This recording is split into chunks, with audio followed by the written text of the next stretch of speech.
탈락이야, 병신아.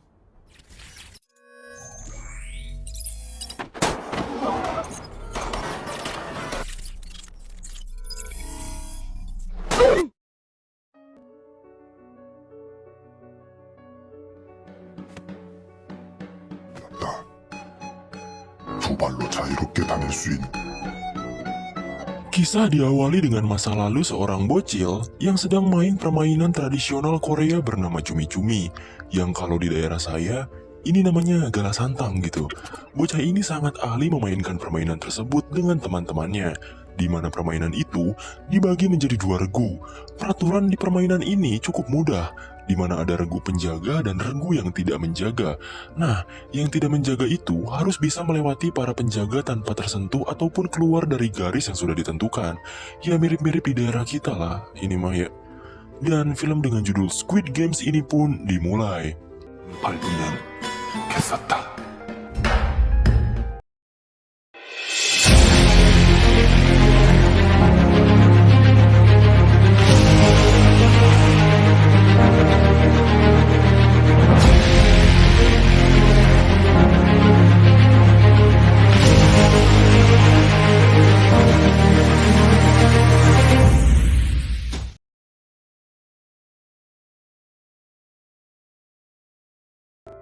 Cerita dimulai dengan penampilan seorang pria yang biasa saja hidupnya.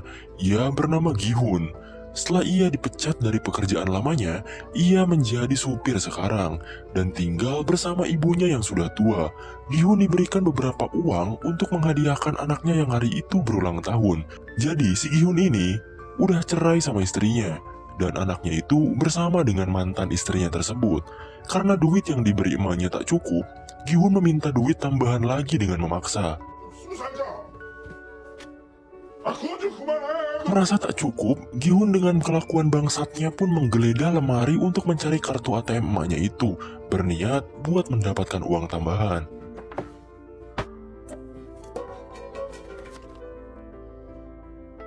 Gi-hun akhirnya pergi ke ATM dan berusaha memasukkan sandinya. Sayangnya beberapa kali ia mencoba dengan tanggal lahirnya malah salah total gitu.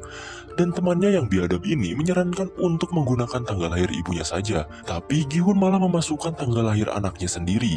Dan beruntung, sandi yang ia masukkan benar, karena ia tahu kalau ibunya sendiri lebih sayang kepada cucunya itu. Singkatnya, Gi-hun bersama temannya ini malah bermain di tempat judi pacuan kuda. Di percobaan pertama, ia gagal karena pilihannya itu kalah. Ia pun mempertaruhkan uangnya lagi di percobaan kedua. Dengan pusing dan emosi, akhirnya ia bisa berhasil memenangkan taruhannya itu. Dengan bahagia karena bisa melipat gandakan uangnya itu, ia pun memberi 10.000 won kepada mbak-mbak kasir. Setelah itu, ia pun menelpon anaknya dengan gembira agar ia bisa memberikan kado ulang tahun yang mewah malam hari nanti. Tapi tiba-tiba,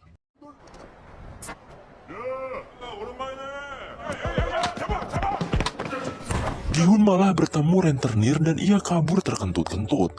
Saat ia berlari, ia malah menabrak seorang cewek. Dan akhirnya, ia pun tertangkap oleh rentenir itu.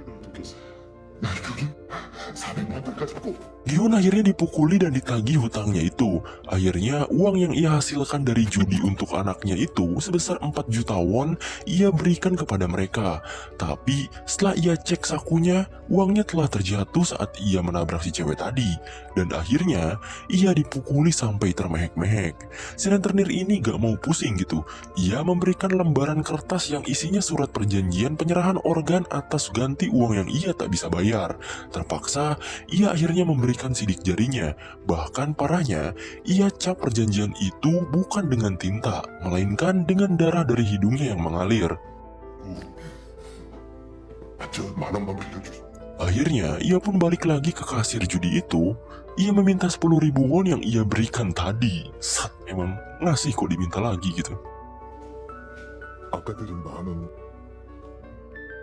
Akhirnya, dengan uang sisanya itu, ia memainkan mesin capit boneka untuk hadiah anaknya. Tapi lagi-lagi, ia sama sekali tak beruntung. Beruntung saja ada seorang bocil pro player yang membantunya untuk mendapatkan hadiah di mesin itu, dan Gihun cukup bahagia memenangkan hadiahnya. Singkatnya, Gihun bertemu dengan anaknya. Ia memberikan hadiah mystery box itu dengan sepenuh hati, tapi saat dibuka, ternyata isinya adalah bedil pemantik api. Karena tak mau mengecewakan anaknya, ia pun berjanji kepadanya bahwa tahun depan Gihun akan memberikan hadiah yang spesial. Dan akhirnya, ia pun mengantarkan anaknya itu ke mantan istrinya yang cukup sinis kepada Gihun. 안 돼요. Saat mau balik ke rumah, Gihun malah ketinggalan kereta. Alhasil, ia merenungkan nasib hidupnya yang penuh dengan kesulitan. Seorang pria yang tak dikenal pun datang. 시간 좀 좋은 기회를 드리고자. Pria itu menawarkan untuk bermain permainan bersamanya, dan permainan itu bernama Dakji, di mana di antara pemain harus membuat satu lipatan kertas membalik dengan lemparan dari kertas lainnya. Perjanjiannya, jika Gihun berhasil membalikan kertas itu, maka pria ini akan memberikan 100.000 won. Akhirnya, ia pun tertarik untuk bermain. 어떤 컬러로 하시겠습니까? Permainan pun dimulai. Gihun mencoba membanting kertas itu dengan kuat, tapi lagi-lagi ia gagal. Di permainan pertama ini, Gihun gagal memenangkannya, dan pria itu menagih hasil dari kemenangannya. 몸으로 때우시면 됩니다. Setelah menggampar Gihun, pria itu pun bilang tamparan itu sebagai ganti dari 100.000 yang harusnya Gihun bayar. Akhirnya, Gihun mencoba terus permainannya walaupun ia mendapatkan puluhan kali tamparan.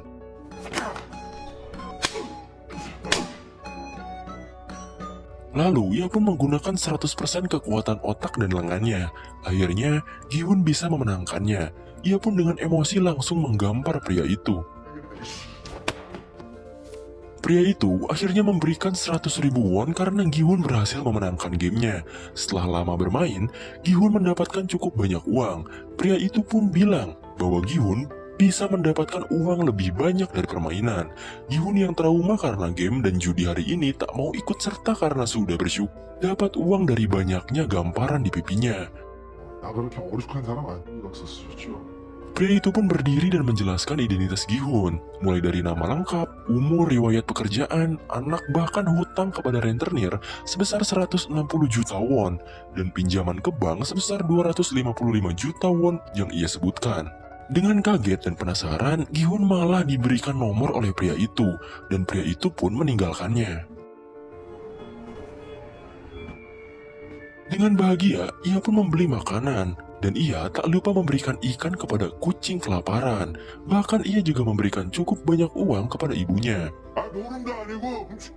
네, Ibunya pun berbicara serius dengan Gihun bahwa mantan istri dan suami barunya beserta anaknya akan pindah ke Amerika. Ia pun langsung berhenti makan dan mengingat janji dengan anaknya. Ia dipepetahi oleh ibunya untuk mengambil hak asuh anaknya itu.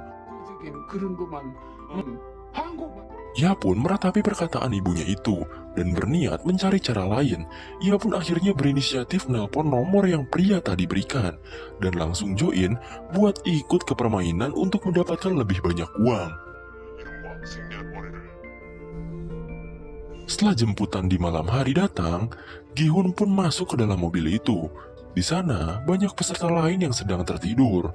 Tak lama kemudian, keluarlah asap yang membuat Gihun tertidur. Setelah bangun, tiba-tiba saja ia ada di suatu ruangan dengan kostum yang sudah diganti. Terlihat banyak orang di ruangan sana. Mereka bangun karena musik klasik yang terdengar sangat keras. Terlihat juga banyak orang yang menjaga atau kita sebut saja staff yang menggunakan kostum berwarna merah dan topeng yang sama. Setelah kagum dengan ruangan itu, Gihun bertemu dengan kakek-kakek tua yang kebetulan ia juga pesertanya. Tampak kakek-kakek itu menghitung banyaknya orang di sana, padahal jelas-jelas jumlah peserta yang mengikuti permainan ini tertera sebanyak 456 orang. Kakek-kakek itu juga adalah peserta pertama. Gihun bilang kepada kakek-kakek itu, kenapa kakek malah ikut-ikutan game kayak gini? Bukannya kakek harus menikmati hidangan dari anak dan menantu, lalu menikmati waktu bersama cucu-cucu kakek gitu? Kakek itu hanya menjawab, bagaimana dengan orang tuamu? Apakah orang tuamu menikmati masakan istrimu dan menikmati tingkah lucu anak-anakmu? Seketika Gi-hun kena comeback. Ia juga menjelaskan bahwa hidupnya tak lama lagi. Ia mengidap penyakit tumor otak. Di lain tempat, keributan pun terjadi, di mana seorang pria jabrik bertato sedang memukuli wanita. Ia bernama Deokso. Biar gak ribet, kita panggil saja dia Bang Jabrik, dan wanita itu bernama Saebyok. Sepertinya mereka berdua terlihat kenal lebih lama, karena Bang Jabrik ini bilang kepada si cewek kalau ia mengkhianati dirinya dan kabur dari Bang Jabrik. Dan si cewek itu menjawab bahwa ia tidak kabur, ia hanya ingin hidupnya mandiri. Entah punya hubungan apa mereka gitu kan. Yang jelas nanti juga akan terkuak gitu, dan perkelahian pun terjadi lagi. Gi-hun yang melihat itu langsung menendang wanita tersebut. Gua kira mau jadi pahlawan, bengek. Gi-hun menendang wanita itu dengan alasan wanita itu yang mencopet dirinya saat menabrak di rumah judi kemarin. 쌍문동사는 죄송합니다. Bang Jabrik pun bertanya hal serupa, dan saat hendak ribut dengan Gi-hun, tiba-tiba saja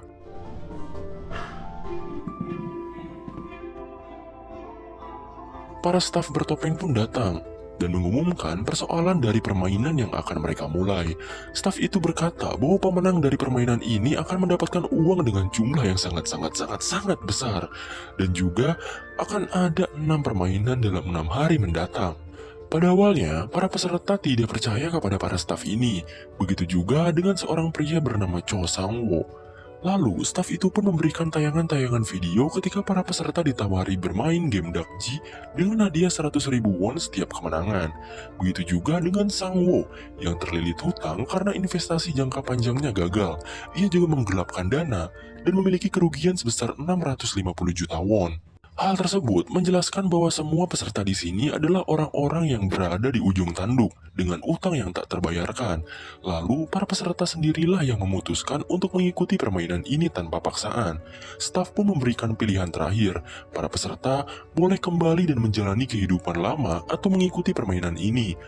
Lalu, permainan selama 6 hari ke depan pun akan dirahasiakan demi keadilan permainan. Ada seorang pria juga bertanya berapa jumlah uang jika mereka menang.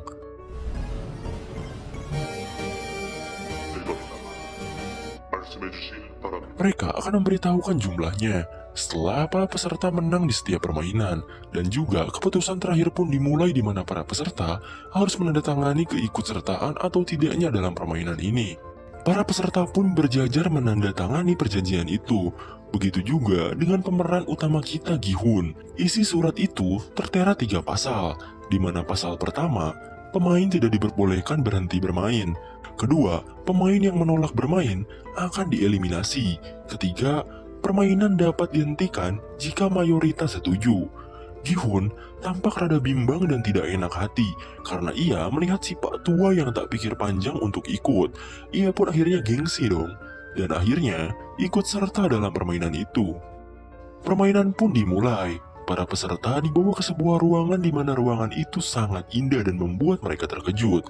Lalu, mereka juga difoto agar wajah mereka tertera jika mereka tereliminasi. Di lain tempat, ada seseorang bertopeng yang entah ini siapa. Ia memulai permainan ini dengan membuka gerbang lapangan bermain. Setelah para peserta keluar dari ruangan itu, Gi-hun pun menemui seorang temannya bernama Sang-wo. Gi-hun sangat terkejut kepada Sang-wo karena berada di sini, karena saat kemarin, Gi-sun belanja ke toko ibunya. Ibunya bilang bahwa Sang-wo sedang sibuk dengan bisnis besarnya di luar negeri. Di lain tempat, pria bertopeng itu mengangkat teleponnya yang berdering. Dengan julukan frontman, ia pun melaporkan bahwa permainan sudah siap untuk dimulai, dan ia pun duduk santai dengan TV sebesar gaban dengan tayangan para peserta itu. Di lapangan, para peserta takjub dengan keindahan pemandangannya, padahal mereka sebenarnya sedang di dalam ruangan. Permainan pun dijelaskan. Permainan pertama adalah lampu merah, lampu hijau, di mana jika robot itu berbalik dan mengatakan lampu merah, maka para peserta boleh bergerak menuju garis finish dalam kurun waktu 5 menit. Seorang teman Gi-hun pun bilang bahwa permainan ini sering dimainkan ketika kita kecil. Ada 2 orang peserta yang saling rival-rivalan. Mereka taruhan agar cepat-cepat sampai di garis finish dengan 1 juta won.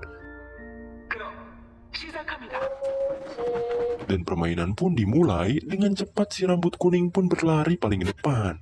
Karena ia masih bergerak ketika robot itu berbalik, maka ia pun langsung jatuh tersungkur. Robot itu pun mulai membelakangi. Perlahan-lahan, para peserta mulai bergerak menuju finish. Teman si rambut kuning malah ngata-ngatain kepada temannya yang sudah tereliminasi. Temannya pun mengeluarkan darah dari mulutnya dan membuat ia panik. Alhasil, ia pun tertembak dan mati. Darah yang muncrat ke wajah seorang wanita membuat histeris pemain lain, dan akhirnya mereka semua pun panik dan berlari menuju gerbang kembali. Tapi selama mereka bergerak, mereka akan ditembaki oleh robot itu. Jumlah pemain berkurang sangat pesat. Mereka tak tahu kalau tereliminasi mereka akan dibunuh. Di sisi lain, pria bertopeng bernama Front sedang asik minum sambil menyaksikan serunya permainan yang bagaikan pembantaian ini. Akhirnya, permainan pun kembali dimulai dengan sisa pemain yang berkurang. Terlihat seorang kakek yang berjalan langkah demi langkah dengan santai. Pemain lain pun mulai bergerak maju kembali. Kesialan malah terjadi kepada Gi-hun. Setengah tubuhnya tertindih oleh jasad pemain lain yang membuat ia kehilangan banyak waktu. Sangbo menyarankan untuk berjalan di balik badan orang lain agar mengurangi resiko pendeteksian dari robot itu. Dan Gi-hun mulai berusaha berdiri lagi. Sedangkan Bang Jabrik mengetahui ada seseorang yang berlindung di belakangnya. Wanita itu adalah Saebyok. Ia pun mengancam Bang Jabrik untuk tidak macam-macam. Jika tidak, ia akan menggerakkan kepalanya saat robot itu sedang mendeteksi. Di sisi lain, orang yang dijadikan Gi-hun berlindung tertembak. Saat ia hendak berlari, seorang pria yang tak mati saat dibedil pun malah meminta tolong kepada Gi-hun. Dan ia kehabisan banyak waktu karena orang itu. Gi-hun melihat waktu yang tinggal 1 menitan. Ia pun tak memperdulikan pria itu dan terus bergerak maju untuk mencapai finish.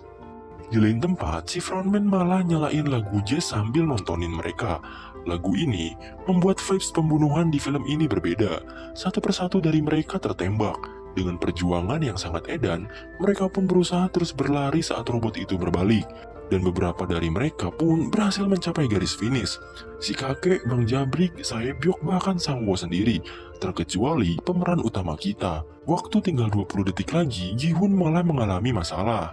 Hampir saja ia jatuh saat robot itu mendeteksi. Ia pun dibantu oleh seseorang pria yang baik hati. Dengan terburu-buru karena waktu, Gi-hun dan pria yang menyelamatkannya pun berlari dan melompat ke garis finish.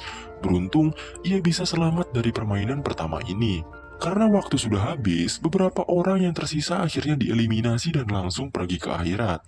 Ruangan permainan pertama ini pun ditutup dan film Squid Games Part 1 pun selesai.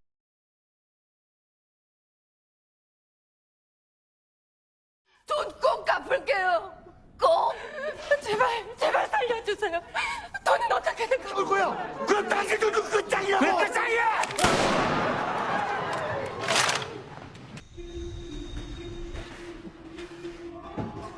Episode 2 di film Squid Games ini dimulai dengan para staf dari permainan itu yang sedang merapikan banyaknya peti.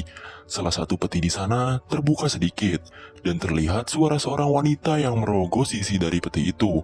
Lalu, staf bertopeng itu pun menutupnya dengan rapat dengan palu sehingga peti itu pun tertutup rapi.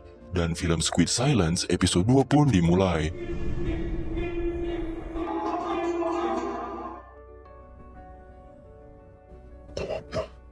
Terlihat orang-orang yang selamat dari permainan pertama sedang melamun dan trauma dengan apa yang mereka alami.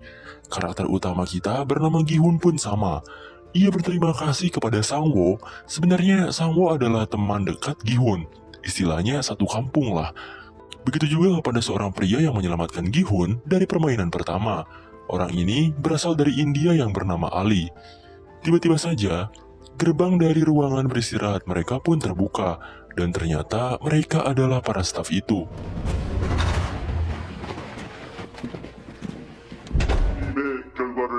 Staf itu pun mengumumkan sisa pemain yang masih hidup. Dari 456 menyisakan 201 pemain saja. Dan dari permainan pertama telah tereliminasi sebanyak 255 pemain. Dan hal itu membuat panik para pemain yang masih hidup. ada seorang wanita yang menangis dan memohon agar tidak melanjutkan permainannya. Ia berjanji akan melunasi hutang-hutangnya itu. Selain itu, ia juga memiliki anak yang harus ia asuh. 돈 꼭 갚을게요. 내가 이것을 출생시 Begitu juga dengan pemain wanita yang lainnya, yang memohon agar diizinkan untuk tidak mengikuti permainannya lagi. Akhirnya, pemain lain pun ikut-ikutan untuk memohon dan bersujud agar mereka dibiarkan untuk pulang saja. 애들 놀이를 시켜놓고 살고 있지 건 아니잖아요. 연락에서 탈락했을 뿐입니다. Para staf menjelaskan bahwa mereka bukanlah penagih hutang dari para pemain. Para pemain sendirilah yang memutuskan untuk datang, menyepakati perjanjian, dan bermain permainan di sini. Bahkan pihak staf sendiri tidak memaksa para pemain sebelumnya. Tapi lagi-lagi, karena trauma yang dialami mereka dari permainan pertama membuat mereka lebih memohon untuk tidak melanjutkan permainannya. Bahkan saking gak mau main lagi permainan itu, para peserta bilang kalau mereka tak dibebaskan. Mereka akan dicap hilang oleh kepolisian, dan polisi akan melacak tempat ini nantinya.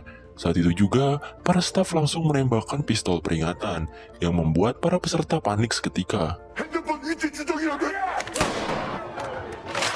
참가자 과반수. Sang Wo pun memberanikan diri untuk buka mulut, bahwasannya dalam pasal 3 dari surat perjanjian, yaitu bila mayoritas setuju, permainan boleh dihentikan, dan staf tersebut membenarkan hal itu. Sang Wo pun meminta para peserta untuk mengambil suara, dan jika mayoritas memilih untuk berhenti, maka permainan akan dihentikan. 그만두고 싶은 사람이 더 많으면 중단 여부를. Staf itu pun mewujudkan apa yang mereka inginkan. Para peserta merasa sedikit lega layaknya ada secerca harapan kehidupan. Tapi sebelum itu, staf tersebut mengeluarkan hadiah dari permainan pertama ke dalam sebuah wadah yang turun dari atas dengan indah.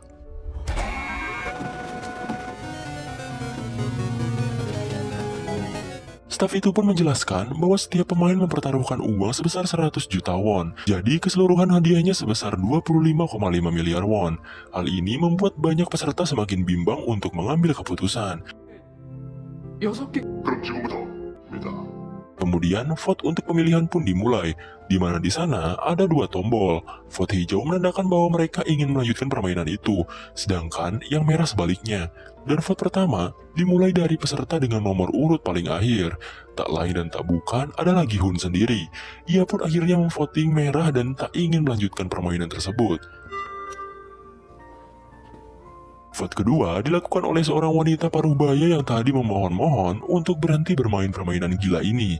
Tapi setelah ia melihat banyaknya uang di sana, ia pun berubah pikiran.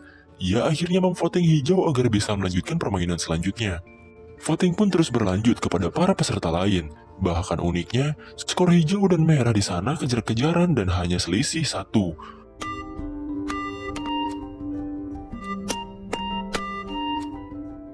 Saat Sang Wo mulai memilih, ia pun dengan pede memilih untuk melanjutkan permainan.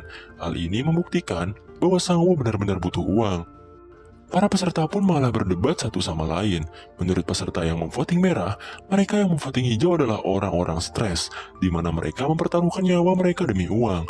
Bahkan parahnya lagi, mereka tak memikirkan rekannya yang lain jika tereliminasi. Sedangkan di pihak hijau, mereka berpendapat bahwa walaupun mereka bisa bebas, mereka akan tetap hidup susah, dikejar-kejar rentenir, dan penuh dengan kesengsaraan. Makanya dari itu, mereka lebih memilih untuk melanjutkan permainannya. 너 혼자 죽어 이 새끼야. 다시 왜 가야죠. 난 나가서 개처럼 살다 죽으려면 너 혼자 죽어.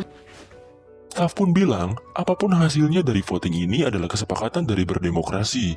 Voting pun terus berlanjut, di mana skor setiap voting benar-benar imbang dengan skor setiap pihak adalah 99. Orang terakhir pun dengan nomor urut 1 menjadi penentu hasil voting mereka, dan dia adalah kakek-kakek tua pengidap tumor otak itu. Ia pun mulai untuk memvoting.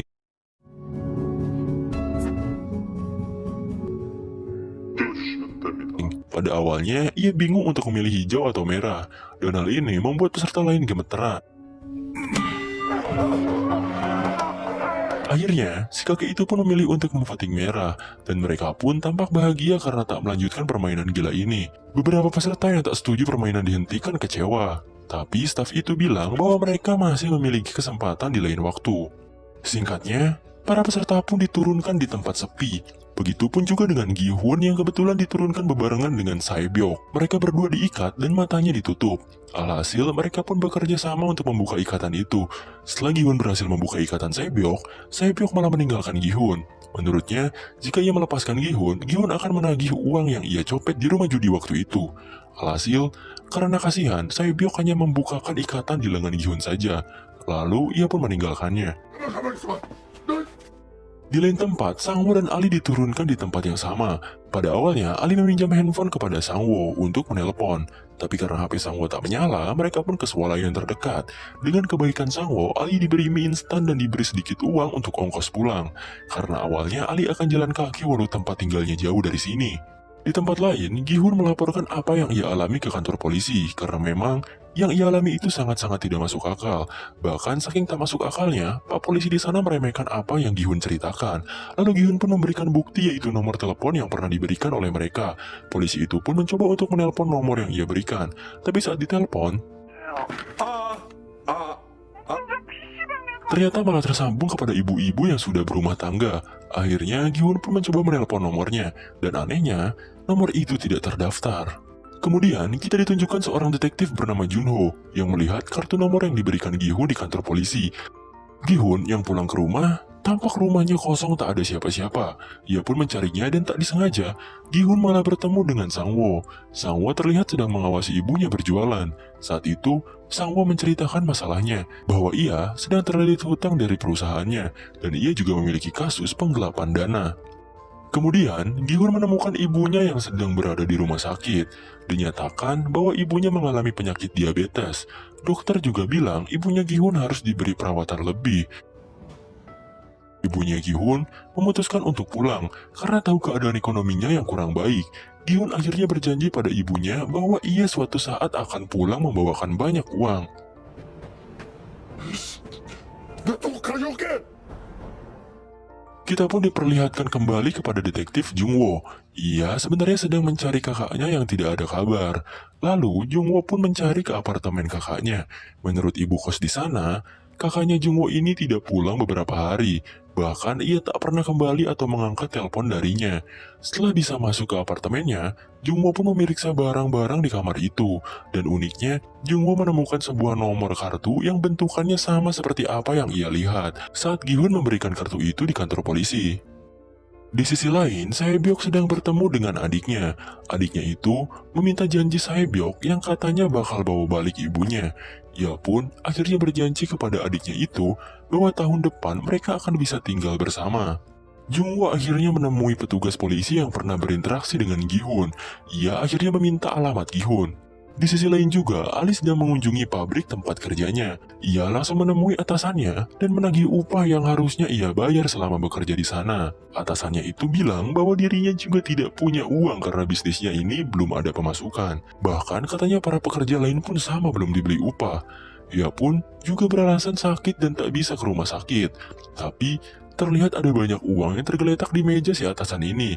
Ia pun mengambilnya dan memasukkan ke dalam sakunya sambil pergi beralasan ada urusan. Ali pun mengejarnya dan terus-terusan memaksa atasannya untuk membayarnya. Dan mereka akhirnya malah ribut adu pukul di mana si atasannya ini tangannya masuk ke penggilingan di pabrik itu. Ali yang melihat uang atasannya itu jatuh langsung mengambilnya dan berlari kabur cepat-cepatnya. Di sisi lain, Sae-byok mengunjungi suatu tempat. Ia bertemu dengan seorang pria, di mana Sae-byok diperintah untuk melakukan pencurian. Sae-byok menyiram pria tersebut dengan kopi panas, dan mengancam pria itu, jika ia tidak menempati janjinya, maka leher pria itu akan digorok. Selain itu, Sae-byok juga mencuri uang di saku milik pria itu. Di suatu toko, ibunya Sangwo sedang menelepon dengan Sangwo sendiri. Ibunya Sangwo belum tahu kalau Sangwo sedang dilanda masalah. Selama ini Sangwo hanya berpura-pura sukses kepada ibunya itu. Tak lama kemudian, seorang pelanggan pun datang. Si ibu itu menceritakan sedikit tentang Sangwo, bahwa Sangwo sedang sibuk berbisnis di Amerika. Dengan agak cukup sombongnya, ia menceritakan soal anaknya itu kepada pelanggan di sana. Tak lama kemudian, dua orang dari kepolisian pun datang ke toko itu. Ia mencari Sangwo, di mana sekarang Sangwo menjadi buronan karena penggelapan dana, pemalsuan dokumen pribadi, dan pelanggaran undang-undang tentang tindak pidana ekonomi. Terlihat wajah si ibunya ini tak percaya dengan apa yang dilakukan anaknya yang ia banggakan selama ini. Sedangkan, Sangwo yang sedang pusing dengan semua masalahnya, ia hanya bisa pasrah berendam dengan menggunakan pakaian sambil minum soju. Lalu tiba-tiba saja terdengar suara bel yang terus-terusan berbunyi. Saat Sangwo sampai di depan pintunya, ia mendapatkan sebuah kartu yang pernah diberikan kepadanya saat join permainan gila kemarin. Kartu itu bertuliskan tanggal, waktu, dan tempat. Jika Sangwo ingin join lagi ke permainan, bisa gas pada waktu tersebut. Di tengah malam diguyur hujan yang deras, Ali sangat panik karena kejadian siang tadi. Istri Ali menanyakan, dari mana uang yang Ali bawa ini? Ali hanya menyuruh istri dan anaknya itu pergi dan menyiapkan pesawat untuk pulang kampung. Ali juga berharap pada istrinya agar bisa mengerti keadaan Ali sekarang. Tempat lain, Gi-hun menemui temannya yang di episode 1 kemarin bermain judi bersama. Ia berusaha meminjam uang sebesar 3 juta won untuk membayar biaya perawatan ibunya sendiri. Tapi sayangnya, temannya ini tak bisa membantu. Saat percakapan belum berakhir, istri temannya itu menyuruh suaminya itu untuk masuk dengan sinis. Akhirnya, Gi-hun hanya bisa meratapi nasibnya yang sangat sulit di depan minimarket dengan beberapa botol soju. Tiba-tiba saja, datanglah kakek-kakek peserta nomor 1 kemarin. Gi-hun mengajak ngobrol dengan baik-baik kakek itu. Bahkan, dengan sopan, Gi-hun menuangkan soju untuk si kakek. Si kakek bilang, kalau si kakek akan ikut kembali ke permainan Dajjal lagi. Alasannya si kakek, karena menurutnya, hidupnya sudah tak lama lagi. Ia juga gak mau diam menunggu hari kematiannya. Dan siapa tahu, ia bisa menang di permainan sana. Si kakek juga bilang bahwa yang dikatakan orang-orang di sana benar, bahwa kehidupan di sini lebih menyiksa. Di lain tempat, Bang Jabrik sedang berbicara dengan bawahannya. Ternyata Bang Jabrik ini adalah salah satu pemimpin geng. Rekannya itu bertanya, kemana aja bos berapa hari belakangan ini gitu. Kok menghilang gitu kan? Karena hujan, mereka akhirnya berteduh di mobil untuk membicarakannya. Setelah bawahannya ini tahu kemana aja Bang Jabrik pergi, ia tampak tak percaya dan menganggap itu semua dusta. Awalnya, Bang Jabrik memerintah bawahannya ini untuk mengumpulkan anggota sebanyak mungkin dan menyiapkan persenjataan. Tujuannya untuk merampok semua uang yang jumlahnya miliaran won di dalam game itu. Si bawahannya ini tiba-tiba jadi tengil gitu.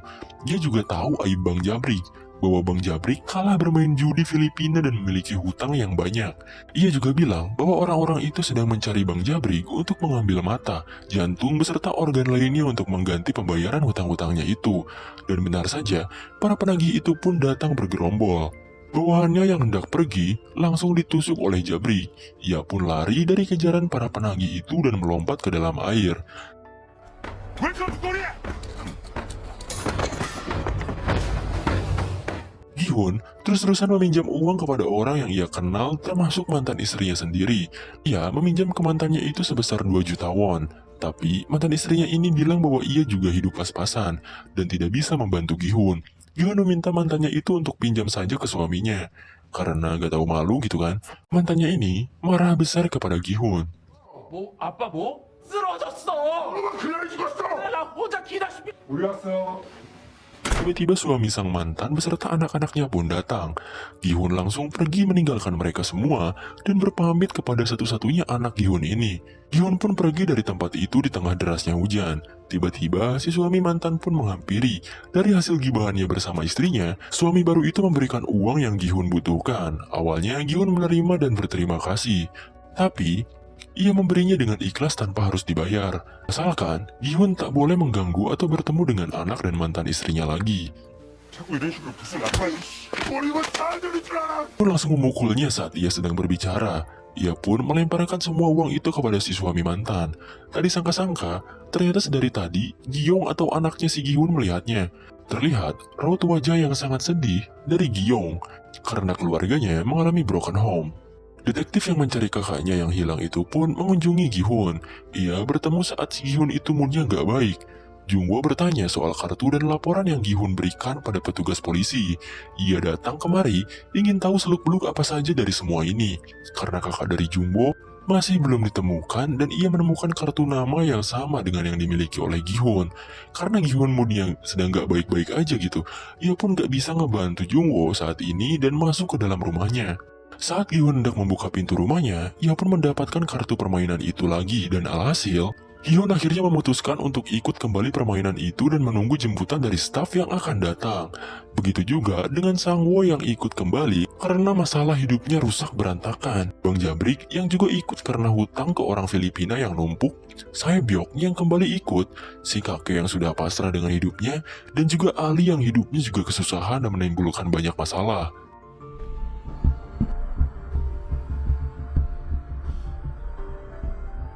Akhirnya, mereka pun masuk ke dalam mobil yang menjemput mereka. Seperti biasa, mereka diberi gas agar tertidur paksa, terkecuali Sae-byok. Ia sepertinya belajar dari kesalahan, dan tidak menghirup gas itu, sehingga ia tidak tertidur. Begitu juga dengan Jung-woo, si detektif kepolisian. Dengan mobilnya, ia mengikuti mobil para pemain itu untuk mencari tahu apa yang sebenarnya terjadi.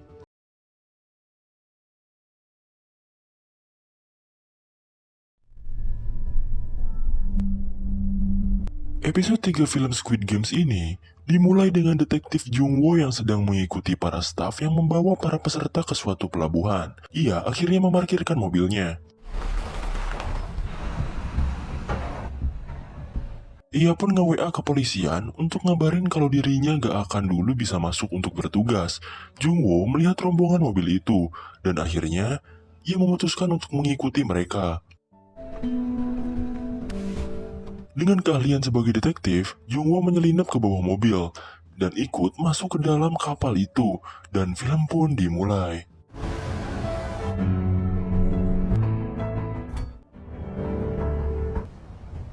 Kembali kepada Jung-woo yang berhasil menyelinap ke dalam kapal itu, terlihat para staf mulai memeriksa para pemain dan menjalankan tugas-tugasnya.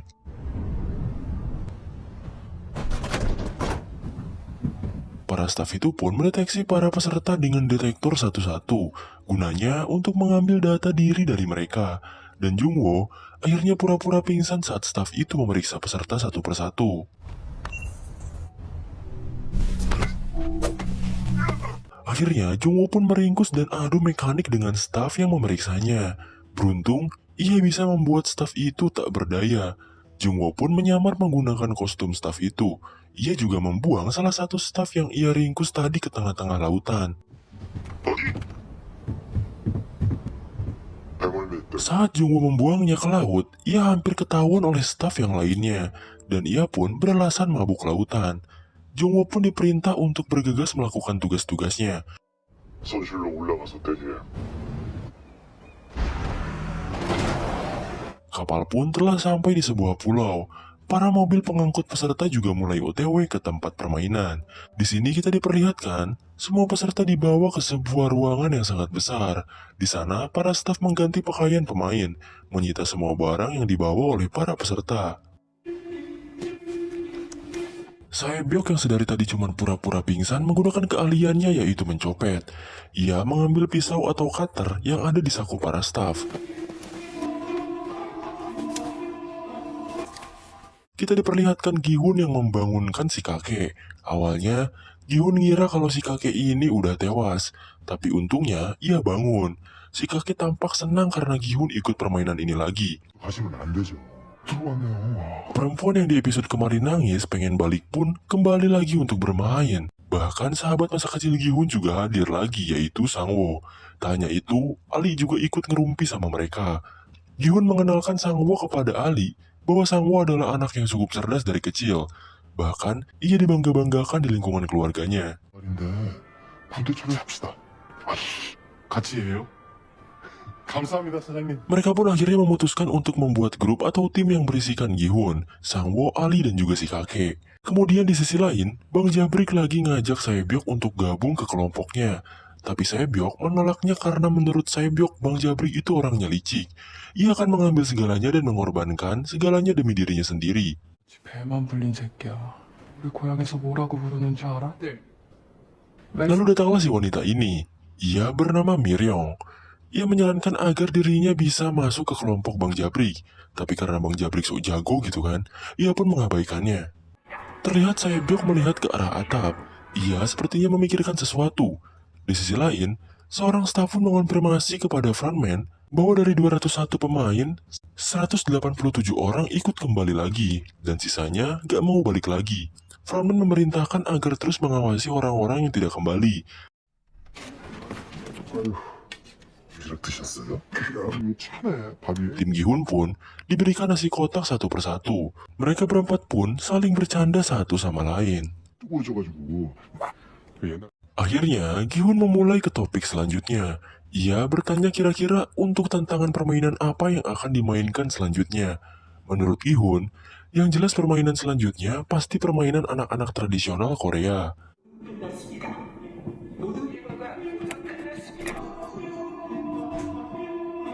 Singkat cerita, diperlihatkan para staf yang mulai memasuki kamarnya masing-masing. Jungwoo kebingungan mencari kamar pemilik identitas yang ia bunuh. Beruntung, ia bisa menemukannya. Saat Jungwoo hendak masuk, tetangganya pun malah melihat ke arah Jungwoo dengan curiga. Karena Jungwoo seperti berlagak kebingungan gitu. Setelah masuk kamarnya, Jungwoo membaca aturan di sana. Seperti tetap memakai topeng saat di luar ruangan, bicara tanpa izin, dan dilarang keluar ruangan tanpa izin. Di ruangan yang kecil itu juga ada CCTV. 연락을 시간 좀 보내 가려고. 아니 그럼 여기 남자들 챙겨.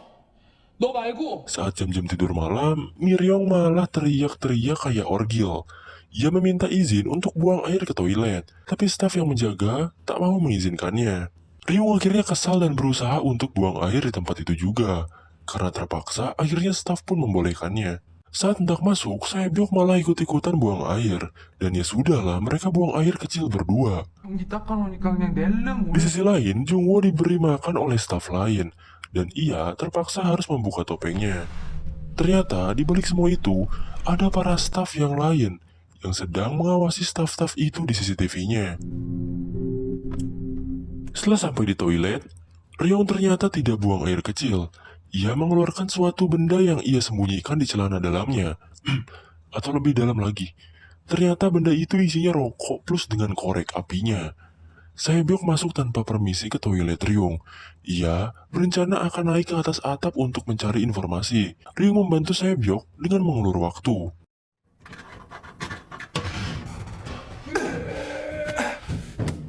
Di atap, ia melihat para staf yang sedang memasak. Ternyata mereka sedang melelehkan banyak gula. Entah apa yang mereka buat gitu kan. 빨리 나와야겠네. 나 지금 밑에 Ryung pura-pura sembelit, tapi karena sudah melewati batas waktu, staf itu pun masuk dengan paksa dan membuka toilet Ryung. 물봐 이 개새끼야. 너 이거 성추행이야. Beruntung Sae-byok sudah turun, dan mereka berhasil mengelabui staf itu walaupun atapnya tak sempurna dibetulkan. Di sisi lain, Jungwoo yang hendak tidur akhirnya mulai menulis pesan terlebih dahulu. Pesan itu berisi Jungwoo yang sedang berada di suatu tempat rahasia, dan ia harus masuk ke dalam selimut agar CCTV itu tidak merekamnya. 그리고 가면 돼.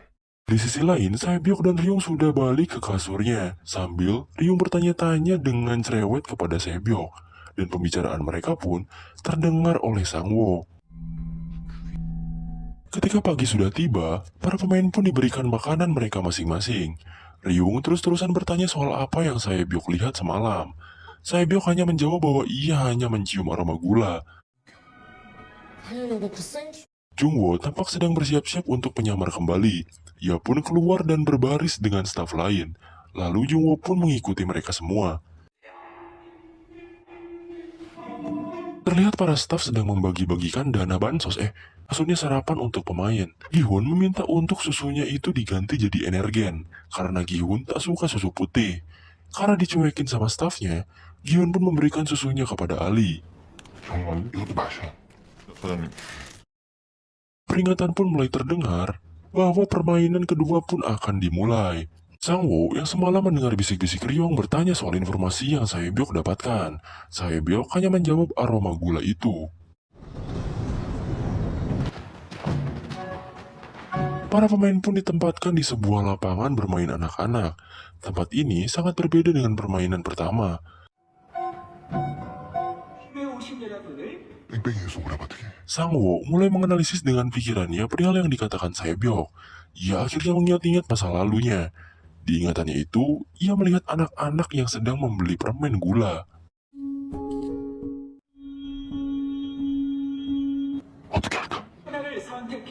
Para staf pun memerintah para pemain untuk memilih di antara keempat gambar itu, lingkaran, segitiga, bintang, dan payung.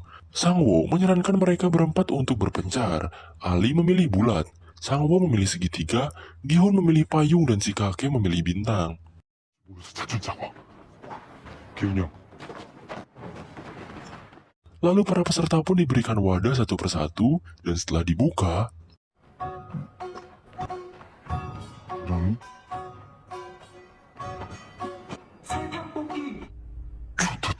ternyata benar saja perkiraan Sangwo. Isinya adalah permen gula. Setiap pemain diberikan gambar sesuai pilihan mereka, dan mereka harus membuat gambar dari gula itu terpisah dari bagiannya yang lain dengan jarum yang sudah disediakan. Sialnya, Gihun malah memilih payung di mana payung akan jauh lebih sulit dari yang lainnya. Permainan pun dimulai. Mereka semua berusaha memisahkan bentuk gambar dari gula-gula itu dengan fokus. Jika mereka gagal, mereka akan ditembak mati oleh staf. Atau jika mereka belum selesai sesuai waktu yang ditentukan, mereka akan ditembak mati juga. Cyborg yang dapat segitiga mulai fokus mengerjakannya. Bahkan, Sangwo pun berhasil memotek sisi dari segitiga itu dengan jantung yang sangat berdebar-debar. Ali juga berusaha sedikit demi sedikit memotek bagian sisi dari gula itu. Bahkan si kakek, dengan gemetarannya, ia berusaha menipiskan garis bintang dari gulanya. Bahkan Gihun dengan paniknya berusaha serupa. Ia memotek sedikit demi sedikit dengan sangat-sangat gugup dan gemetar. Bahkan staf pun memperhatikannya.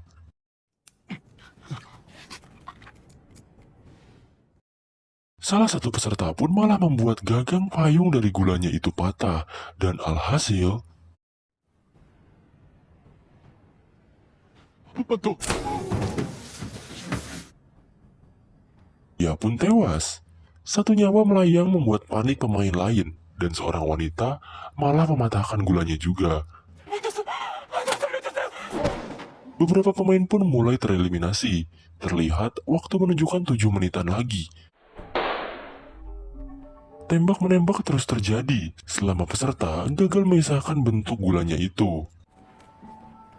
Ryung yang memilih posisi di bawah perosotan bermain dengan licik. Ia membakar ujung jarumnya dan mengerik garis bintang di gulanya itu. Sedikit demi sedikit, merasa lebih nyantuy karena bermain licik tentunya. Ia memperhatikan si Bang Jabri yang udah malu-maluin dirinya yang lagi kesusahan dengan gulanya itu.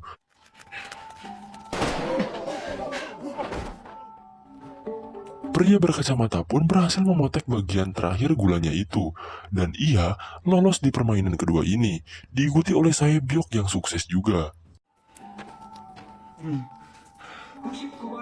Ali akhirnya berhasil membuat lingkaran dari gula itu, walaupun ia tak percaya bisa melakukannya. Permainan terus berlanjut di mana yang berhasil dan tereliminasi tetap selalu berdampingan.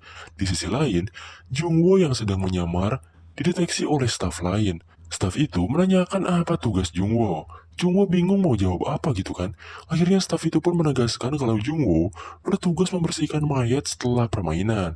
Dan setelah selesai bertugas, staf tadi ingin berbicara serius soal kebingungan Jungwoo. 게임이 끝날 때까지 여기서 뭘 착각해. Pemain yang berhasil pun digiring ke tempat lain. Sedangkan karakter utama kita yaitu Gihun sedang bersusah payah memotek-motek garis payung dari gulanya itu. Waktu menunjukkan 3 menit, membuat Gihun semakin panik dan panik kalang kabut sampai bulu bool merinding. Sehingga ia pun mengeluarkan keringat di mana keringat itu menetes ke gula yang ia pegang. Ia pun sadar bahwa gula jika terkena air akan larut, bahkan gula yang sudah beku seperti permen ini akan mudah menipis karena air. Uniknya lagi, garis payung di gula itu pun lebih tebal dari sisi gula yang lainnya, sehingga Gihun pun menjelati gula itu agar mempercepat penipisan. Ryung tampaknya cukup berhasil dan membuat bintang sempurna dengan api dan kecurangan yang ia lakukan. Ia dengan santai menyerahkan hasilnya itu kepada staf, dan memakan hasilnya itu dengan santuy. Bang Jabri yang lagi panik-paniknya malah melihat korek api Ryung jatuh di sisinya. Ryung memberi kode untuk menggunakan korek itu, dan Bang Jabri langsung memungutnya dan menggunakan korek itu seperti Ryung. Sedangkan Gihun masih terus-terusan menipiskan gulanya. Peserta yang lain tampak heran dengan kelakuan Gihun. Akhirnya pemain lain malah ikut-ikutan menjelati gula mereka. Bahkan, hal ini membuat aneh staf di sana. Waktu menunjukkan 50 detik lagi, Bang Jabrik berhasil memisahkan gulanya itu. Begitu juga dengan kakek yang cukup baik tanpa kecurangan dalam bermain, dan membuatnya lega. Waktu tinggal beberapa detik terakhir, Gihun terus menjelati gulanya hingga tipis, tapi akhirnya...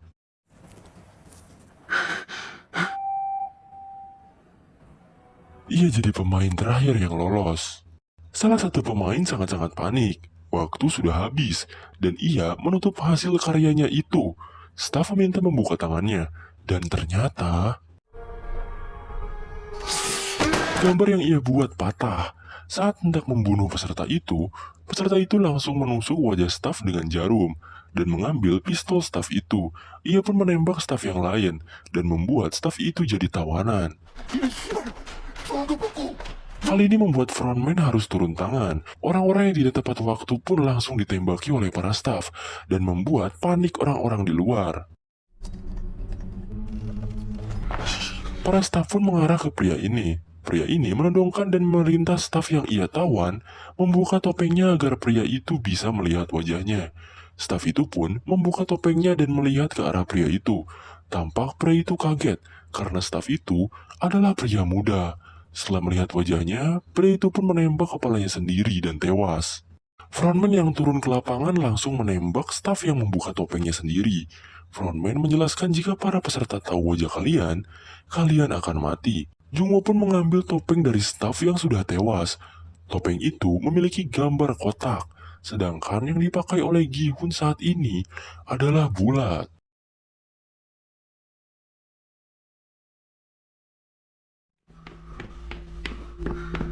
Di awal episode 4 ini, diperlihatkan seorang peserta yang terlihat buru-buru dan diajak oleh salah satu staf ke sebuah tempat. Staf lain yang melihat mereka berdua di CCTV langsung replying adegan mereka berdua lewat. Dan hal ini tanpa diketahui oleh staf lain. Sepertinya mereka menyimpan sesuatu. Para pemain yang menyelesaikan permainan kedua tadi mulai turun kembali. Bang Jabrik berterima kasih kepada Ryung karena telah membantunya di permainan kedua tadi. Si kakek juga berterima kasih kepada Gihun karena Gihun menciptakan suatu cara dari permainan kedua tadi. Karena Gihun, kakek ini masih bisa bertahan hidup. Sangwoo dan Ali akhirnya bisa bertemu dengan Gihun dan si kakek lagi. Mereka bersyukur karena masih bisa selamat dari game kedua tadi. Sangwoo juga meminta maaf karena seharusnya ia telah memerintahkan mereka untuk memilih gambar yang berbeda. Gihun mewajari hal itu karena Sangwoo juga tidak tahu isi dari game kedua tadi. Pengumuman dari game kedua pun dimulai. Dari 187 pemain, sebanyak 79 orang tereliminasi. Lalu turunlah tambahan uang dari setiap tereliminasinya para pemain ke dalam bola yang sudah terisi banyak uang di atas sana.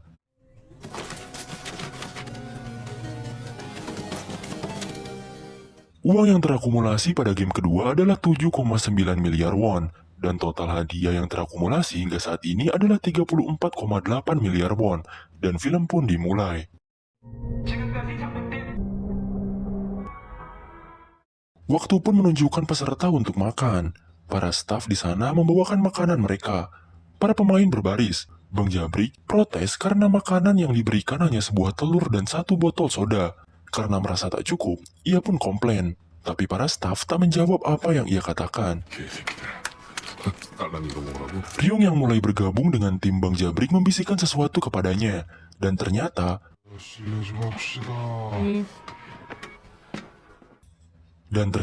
mereka melakukan keserakahan, di mana mereka menyerobot antrian lain agar mendapatkan 2 kali makanan. Cewek yang komplain pun akhirnya dibuat ketakutan oleh Bang Jabrik. Singkatnya, beberapa orang dari antrian belakang pun tak kebagian makanannya. Ia komplain kepada staf, tapi ya lagi-lagi, staf tak menjawab perkataan orang-orang itu. Bahkan, ia hanya bilang kalau makanan disiapkan sesuai jumlah pemain. Hendak emosi kepada staf, pria ini pun ditodongkan senjata. Seorang cewek di lain tempat buka mulut, kalau geng Bang Jabrik lah yang menyerobot dan memakan makanan dari antrian lain, sehingga ia mendapatkannya 2 kali. Pria yang tak mendapatkan jatah makanan itu pun menghampiri geng Bang Jabrik. Ia berusaha mengambil sisa dari botol yang Bang Jabrik minum. Karena perebutan itu, membuat botol soda itu pecah. Akhirnya, Bang Jabrik pun memukuli pria itu berkali-kali, bahkan sampai pria itu terkapar tak berdaya. 개새끼야! 식탐 많아가지고 씨. Orang-orang di sana hanya bisa melihat pria itu dipukuli termasuk Saebyok yang sudah tahu sifat licik si Jabrik ketua gangster ini. Dan para staf pun hanya diam. Sang Wo yang ngecek keadaan pria itu bilang kepada Gihun bahwa pria itu telah tewas. Gihun berusaha memastikan sendiri dan benar saja pria itu tewas dipukuli si Jabrik. Gihun akhirnya bilang dengan emosi kepada para staf kalau pria itu telah mati. 사람이 죽었어요. 젖었다고! 내가 안 되냐? Tapi lagi-lagi, para staf itu hanya diam tak mendengarkan perkataan Gihun. Gihun emosi karena kematian pria itu di luar permainan. Tapi tiba-tiba, terdengar suara yang memberitahu bahwa pemain 271 atau pria yang tewas itu telah tereliminasi. Angka pemain yang hidup juga berkurang 1. Bahkan uang yang ada di bola sana bertambah karena kematiannya. Staf pun membawa peti untuk mengangkut mayat pria itu. Dan disinilah cikal bakal suatu mahadahsyat akan terjadi. Di suatu tempat, para staf sedang mengangkut peti-peti yang berisikan mayat. Dan di sini, Detektif Jungwoo menggunakan topengnya dari lingkaran ke kotak. Setelah itu, ada staf lain yang berbicara kepada Jungwoo. Tapi staf itu kaget setelah melihat topeng Jungwoo bergambar kotak. Staf itu pun meminta maaf. Di sini membuktikan bahwa gambar dari topeng memiliki kasta tersendiri, dan kotak adalah kasta tertinggi dalam staf, dan yang terendah adalah bulat. Staf pun bilang kenapa Jungwoo atau atasan dengan topeng kotak ada di sini. Jungwoo hanya menjawab bahwa bawahannya dilarang bicara sebelum atasannya mengizinkan. Di suatu tempat, ada seorang pria berkacamata yang sedang membedah mayat dibantu oleh 2 staf lainnya. Ia mengambil organ-organ para peserta yang sudah wafat. Di lain tempat, Sang Wo mengutarakan pendapatnya. Menurut Sang Wo, akan ada sesuatu ketika lampu dimatikan. Ali, Gihun, dan si kakek harus tetap terjaga karena melihat situasi pembunuhan pemain tadi oleh si Jabrik. Terlihat Jabrik lagi ngobrol seperti ngerencanain sesuatu. Jadi rencana mereka, jika ada yang diserang saat mulai tidur, mereka berempat harus berkumpul di ranjang Gihun untuk bertarung bersama. Si kakek yang ketiduran akhirnya menyetujui pendapat itu karena situasi saat ini sedang berbahaya. Gihun menemui Saebyok. Ia meminta Saebyok untuk tetap berjaga saat waktu tidur dimulai dan meminta Saebyok untuk bergegas ke kasur Gihun jika terjadi sesuatu nanti. Tapi ia tak percaya kepada siapapun di tempat ini. Di tempat lain, si pria berkacamata yang lagi membedah organ. Si pria kacamata ini sebenarnya bersekongkol dengan beberapa staf di sana. Pria ini meminta spoiler permainan selanjutnya kepada staf itu. Si staf memberikan telur dan menjelaskan bahwa mereka sengaja memberi sedikit makanan untuk membuat orang-orang berkelahi. Mereka akan menyingkirkan yang lemah sebelum permainan berikutnya dimulai. Staf pun menyarankan agar pria berkacamata itu, atau kita sebut saja dokter lah, susah amat gue ngomongnya, menyarankan si dokter itu untuk bergabung dengan tim yang paling kuat di sana. Singkatnya, si dokter ini mencari tim terkuat di sana. Ia pun melihat geng Bang Jabrik saat itu. Dan akhirnya, ia meminta buat join gengnya si Jabrik ini. 같은 편에 여기서 감기 걸리면 주사라도 놔주시. Awalnya si dokter ini dicepuin sama geng Jabrik. Tapi si Jabrik dibisiki oleh dokter ini bahwa ia tahu permainan yang akan dilakukan selanjutnya. Detektif Jungwoo yang memakai topeng kotak pun terlihat cukup bebas. Di sana, para petugas, pasukan, dan pekerja diharap menuju posisi masing-masing karena game akan dimulai. Sedikit penjelasannya, jadi sebenarnya para pemain belum tahu kalau setelah waktu tidur nanti akan ada game spesial.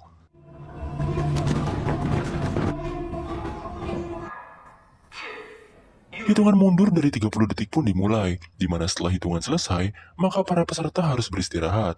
Terlihat Jabrik sudah siap dengan pecahan botolnya. Ia dan gengnya hendak membunuh para peserta lain. Gihun, Sang Wo, Ali, dan pemain lainnya menjaga diri dengan tidak tertidur, tapi si kakek malah sudah pulas duluan. Di lain tempat, frontman melihat para peserta itu dengan infrared. Terlihat beberapa peserta memulai aksi pembunuhannya. Jeritan seorang wanita terdengar nyaring saat ditusuk. Keributan pun dimulai.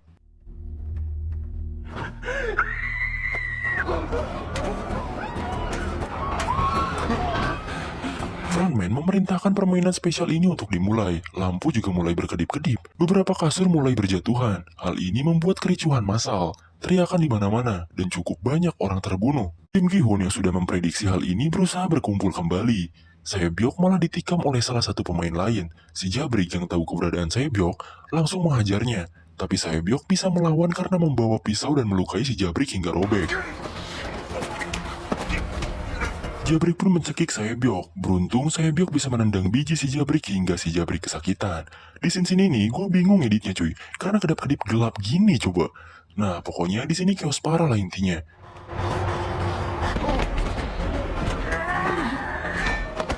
Gihun yang hampir dibunuh pemain lain dan digebuki besi oleh pemain itu dibantu Sangwo. Sangwo mengambil besinya dan memukuli pemain tersebut.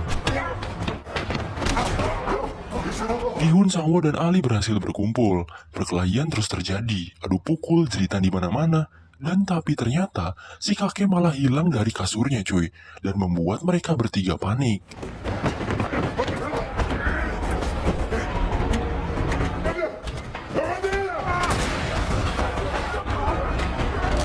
Sumpah cuy, gue deg-degan nonton bagian ini ya.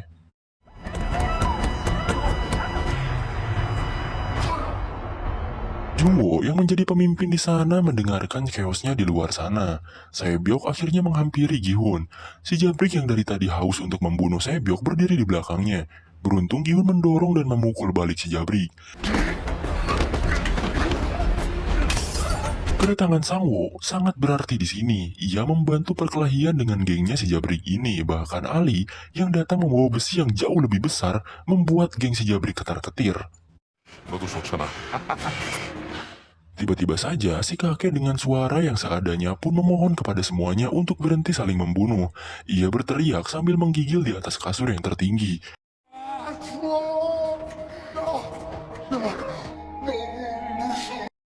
Frontman yang melihat si kakek itu teriak-teriak akhirnya menyelesaikan permainannya, di mana para staf mulai memasuki kawasan peserta dan menghentikan kiamat gila ini. Staf pun memeriksa sajam yang mereka bawa. Jungwo memimpin memerintah peserta untuk menjatuhkan barang-barangnya. Terlihat banyak sekali korban yang mati dari kerusuhan massal ini. Jungwo diam-diam berbicara kepada Gihun. Ia bertanya apakah ada pemain bernama Hwang In-ho di sana. Gihun menjawab bahwa pemain tak saling mengenal satu sama lain.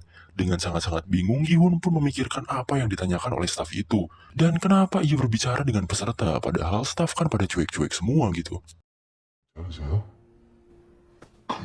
Singkatnya, tim Gihun pun berkumpul. Gihun menyarankan untuk saling berkenalan satu sama lain. Di sini kita tahu kepanjangan Ali adalah Ali Abdul. Ia dari Pakistan cuy katanya. Letak posisinya ada di atas India. Saat Gihun menanyakan nama si kakek yang terlihat masih ketakutan, ia tak menjawab pertanyaan Gihun karena lupa akan namanya.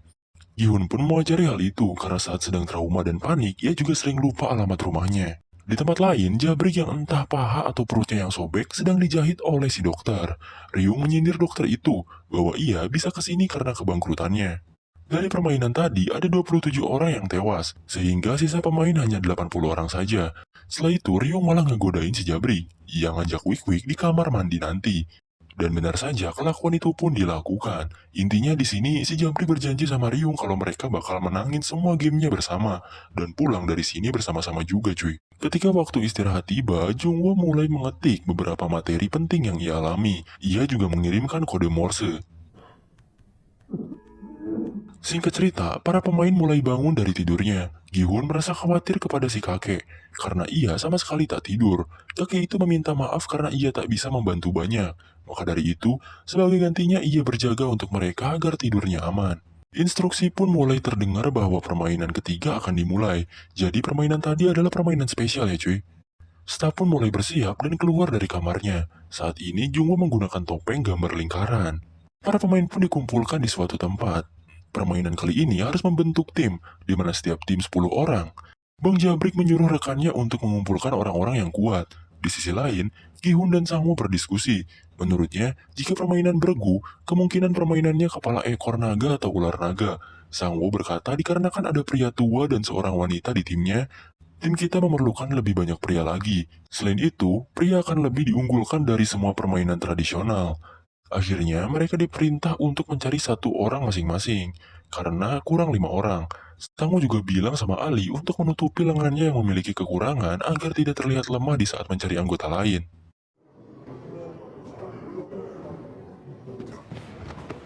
Mereka berlima pun mulai mencari-cari. Terlihat si kakek yang sepertinya terlihat tidak ada yang tertarik untuk gabung sama si kakek.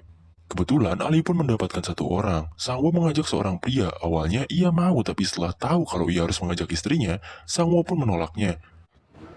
저희 팀에 이미 Gihun mendapatkan satu orang. Di sisi lain, ada drama di tengah-tengah keramaian, yaitu Ryung dengan si Jabrik. Ryung mempertanyakan kenapa Jabrik gak masukin dirinya ke timnya. Jabrik pun beralasan kalau timnya udah penuh. Abis game ini selesai nanti, Ryung bisa balik lagi ke Jabrik. 질척거리네 진짜. Akhirnya Jabrik pun mendorong Ryung karena terus memohon. Ryung pun sakit hati dan bilang akan membunuh Jabrik nantinya. 아이고 무서워라. Di sisi lain, Saebyok mengajak seorang wanita yang sedang gabut. Sangwo cukup kecewa dengan orang-orang yang dibawa oleh rekannya. Bahkan si kakek tak dapat membawa orang lain untuk join grupnya. Bahkan ia juga agak kecewa karena Saebyok malah membawa seorang wanita. Gihun pun bilang bahwa kita harus mencari satu orang lagi. Tapi karena timnya lemah tak akan ada yang mau bergabung. Lalu tiba-tiba saja, 오빠들. 아유. Ryung akhirnya join ke grup mereka. Ya walaupun Sangwo agak kecewa karena cewek lagi yang ia dapatkan. Karena waktu sudah habis, mereka pun dibawa ke sebuah tempat untuk memulai permainannya.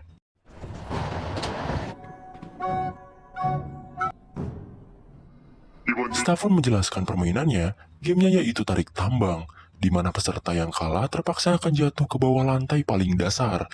Tim Jabrik cukup senang karena timnya kuat-kuat, sedangkan tim Sangwo hanyalah kerupuk seblak semua. 추천하겠습니다. Staf pun mengundi setiap tim. Alhasil, tim Jabrik melawan tim 7. Terlihat Jabrik cuma senyum-senyum karena merasa lawannya itu mudah. Mereka pun bersiap untuk memulai tarik tambangnya. Lengan mereka diikat kepada tali itu sehingga tidak bisa melepasnya. Setelah siap, tembakan pun diluncurkan dan permainan pun dimulai.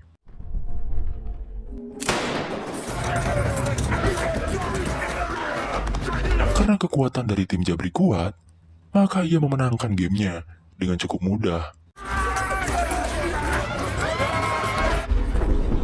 Tim 7 ini kewalahan melawan Jabrik, dan mereka terseret dan bergelantung dengan talinya. Lalu, tali pun terpotong dan mereka terjatuh. Para staf pun memberesi mereka yang tereliminasi, dan menurut gua, game kali ini sungguh sangat gila cuy. Kemungkinan jatuh dari ketinggian itu tergantung dari tingginya berapa. Jadi ada kemungkinan para pemain sekarat, tidak langsung mati. Dan ini sangat menyiksa. Staf itu pun memberikan kode dari darahnya dengan simbol plus. Permainan kedua pun diundi kembali, dan akhirnya tim Sangwo melawan tim 5. Tim 5 cukup lebih baik daripada tim Sangwo karena isinya batang semua ya. Persentase kemenangan tim 5 cukup baik ketimbang tim Sangwo. Mereka pun berjalan menuju lift untuk ke menara. Di sana mereka seperti sudah pasrah dengan keadaan, tapi si kakek berusaha menyemangati timnya ini. Katanya, tarik tambang itu bukan hanya kekuatan, tapi juga kecerdasan dan strategi. Awalnya rekannya yang lain meremehkan perkataan si kakek, tapi daripada pasrah dengan keadaan, lebih baik mendengarkan saran dari si kakek ini. Oke cuy, di sini gue bakal jelasin strategi si kakek yang mungkin bisa kalian pakai juga kalau kalian 17 Agustusan. Si kakek menceritakan bahwa ia selalu menang dalam pertandingan tarik tambang saat muda. Bahkan pernah lawan atlet katanya. Strategi si kakek pun digunakan. Pertama, orang yang berada paling depan adalah yang paling penting karena ia dekat dengan tim lawan. Jika dia lemah dan mudah putus asa, maka berakhirlah permainan ini. Kedua, orang paling belakang harus bertubuh kuat dan besar seperti jangkar kapal. Dan selanjutnya adalah penempatan dari anggota tim. Tempatkan di sebelah kanan dan kiri tali secara selang-seling. Posisikan kedua kaki sejajar dan menghadap depan. Lalu letakkan tali di antara ketiak. Dan terakhir, ini yang paling penting dan sangat penting. Untuk 10 detik pertama setelah permainan dimulai, kalian harus bertahan di tempat dan harus berbaring. Dorong perut bagian bawah ke langit dan dorong kepala kalian ke belakang. Dengan cara ini, kalian gak akan keseret sama tim lawan. Tahan sampai 10 detik saat ini. Pihak lawan akan panik dan kebingungan karena tak terseret sama sekali. Nah, kalau kalian bisa bertahan dengan posisi kayak gini, akan ada saat di mana tim lawan kehilangan ritme. Saat itu juga, tim Gihun mendapatkan ritme itu, dan langsung menariknya sekuat tenaga.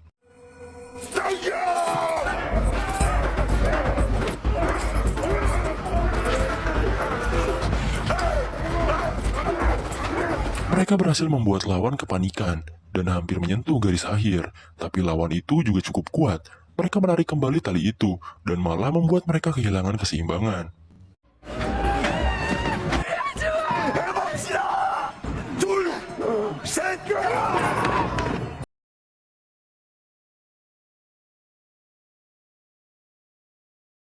Adegan dibuka dengan Tim Gi-hun yang panik. Beberapa saat kemudian, Sang-woo tiba-tiba memberi komando agar seluruh anggota tim mereka maju 3 langkah. Ryung berteriak tidak percaya, namun Gi-hun yang sudah panik ikut berteriak agar mencoba saja saran Sang-woo. Pada akhirnya, semua anggota tim terpaksa melakukan saran Sang-woo karena mereka sudah tersudut.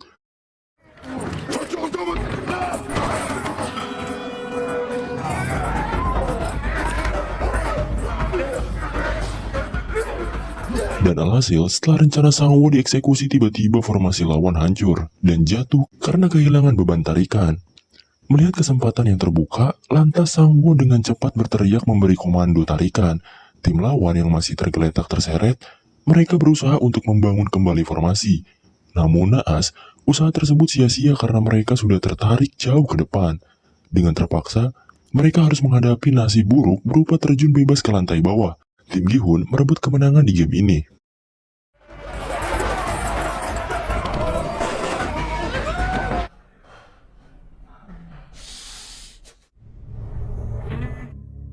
Setelah mayat tim yang kalah dibersihkan, adegan berlanjut ke tim Gi-hun yang sedang berada di dalam lift. Tampak seorang pria yang bergabung berdoa dengan khusyuk. Namun suaranya cukup bising untuk memecah keheningan di antara mereka. Gadis bertindik yang direkrut oleh Sae-byok menginterupsi.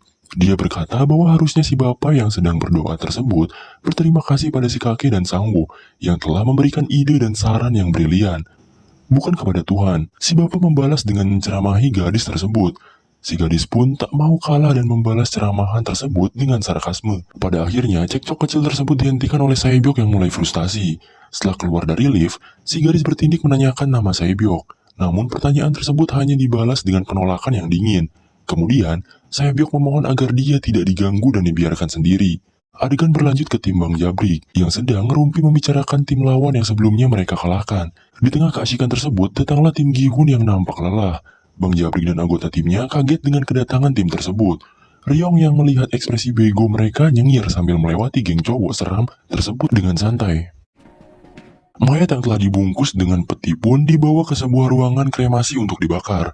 Namun sebelum tersentuh api, staf yang mengawasi lewat CCTV menekan sebuah tombol sehingga peti tersebut jatuh ke bawah dan diambil oleh staf lain ke ruangan misterius. Ternyata peti yang diambil tersebut merupakan peti yang sebelumnya diberi tanda plus oleh salah satu staf di episode sebelumnya. Kembali lagi ke tim Gi-hun. Di sini Ryung seperti biasa ngerocos sok tahu, bahkan rasis ke Ali, menuduh dia sebagai transmigran ilegal dan patut dicurigai. Terus masa film The Matrix disebut film Korea gitu? Ngeselin ini lonte anjir. 막 울면서 미쳤어. 불법 체류지? Ryung bertanya siapa kapten dari tim. Namun Sang-woo menjawab bahwa mereka semua setara. Gi-hun menyela, bertanya kenapa kau dikeluarkan dari tim Bang Jabrik. Ryung berdalih kalau dia gak selevel sama mereka. Padahal sudah jelas kalau dia dikeluarkan agar digantikan oleh pria yang berotot besar dan lebih berguna tentunya. 미녀야 하고 불러. 저 양아치 새끼들하고 내가 그것도 게임 직전에. Sebuah pengumuman muncul, memperingatkan bahwa 30 menit lagi lampu akan dimatikan. Sang-woo berbicara agar mereka harus bersiap-siap sebelum lampu padam dan munculnya perkelahian. Dua pria rekrutan baru menyarankan untuk bersama-sama menyerang tim yang paling lemah. Namun Sae-byok menginterupsi, berkata kalau dia tidak percaya dengan rekan timnya, karena sebelumnya dia pernah melihat orang yang membunuh rekan timnya sendiri. Gi-hun berdiri dan berkata bahwa yang terpenting sekarang adalah mereka perlu bisa melindungi diri sendiri. Jadi dia menyarankan untuk membuat sebuah barikade dari kasur dan tiang-tiang besi di sekitar mereka. 바리케이드를 칩시다.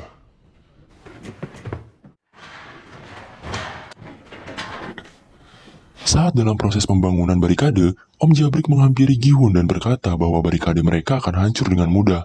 Gi-hun menimpali omongan si Jabrik, bertanya apakah si Jabrik percaya pada timnya sendiri. Pria sok keras itu membisu setelah mendengar kata-kata tersebut. Ia juga sadar kalau sewaktu-waktu bisa saja dia dikhianati oleh bawahannya sendiri. 나 같으면 왕이라면 Ia pun kembali ke timnya dan memerintahkan rekannya untuk istirahat dan tidak melakukan penyerangan malam ini. Si Jabrik bertanya kemana perginya si dokter, dan bawahannya bilang kalau dia pergi ke toilet.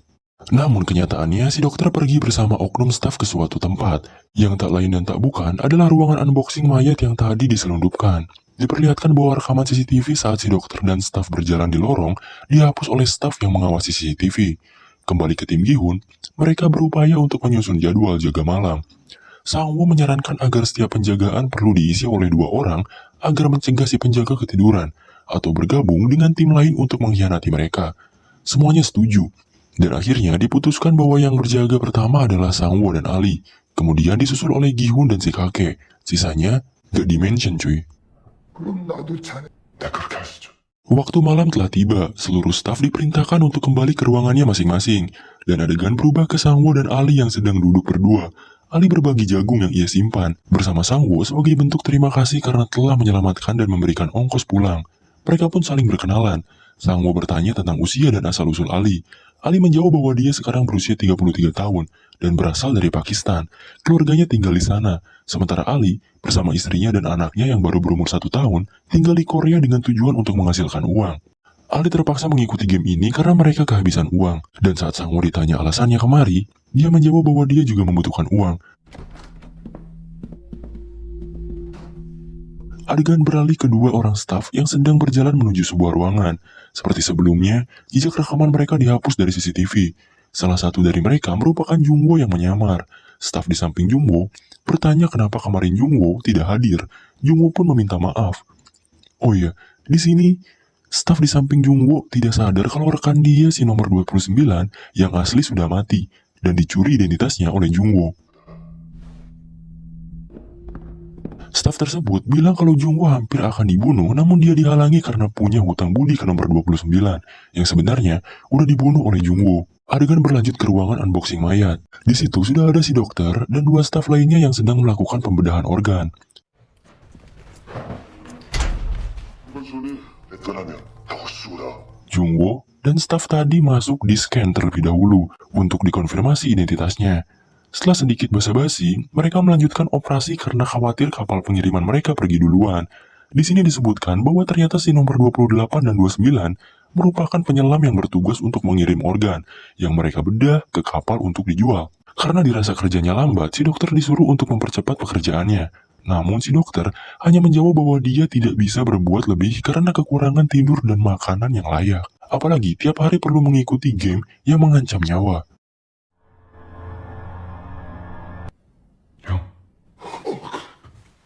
Adegan beralih kepada Gi-hun yang sedang tertidur. Sebuah tangan hampir meraih lehernya.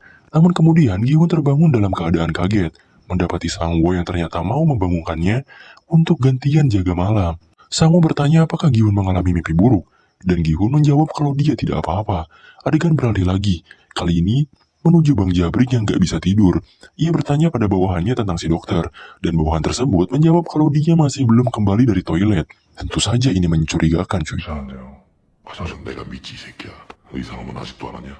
Balik lagi ke si dokter yang sedang membedah. Salah satu staf dengan topeng segitiga menawarkan diri untuk melanjutkan pekerjaan si dokter karena mereka tidak punya waktu lagi. Si staf mengolok-olok si dokter dan menyinggung pembedahan sebelumnya yang gagal. Namun si dokter menepis perkataan si staf karena ternyata mayat yang akan mereka bedah sebelumnya masih hidup dan memberontak. Kembali lagi pada Gi-hun, ia melamun menatap kekosongan. Mereka ulang sebuah kejadian yang dulu pernah terjadi padanya. Sebuah perseteruan, di mana salah satu rekannya terbunuh dipukul tongkat oleh seorang polisi.